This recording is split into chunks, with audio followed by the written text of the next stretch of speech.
வாழிய செந்தமிழ், வாழ்க நற்றமிழர், வாழிய பாரத மணி திருநாடு. என் பெயர் கா. பிரியதர்ஷினி. நான் இன்று பேச வந்துள்ள தலைப்பு இயற்கையை நேசிப்போம். நிழலுக்கு நீண்ட வரிசை வரலாம், ஆக்சிஜனுக்கு அடிதடி வரலாம். சூரியன் தன் சுடும் ஒளியால் நிலவை உருக்கலாம்.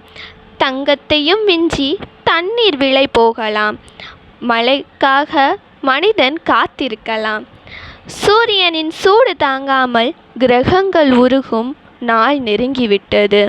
பூமியின் ஆயுள் பெருமளவு சுருங்கிவிட்டது. ஆளுக்கொரு மலம் வளர்ப்போம், பூமியை குளிர்விப்போம். அழுது கொண்டிருக்கும் இயற்கை தாயின் கண்களை மரமென்னும் விரல் வளர்த்து துடைப்போம். இனியனும் யோசிப்போம், இயற்கையை நேசிப்போம். நன்றி, வணக்கம்.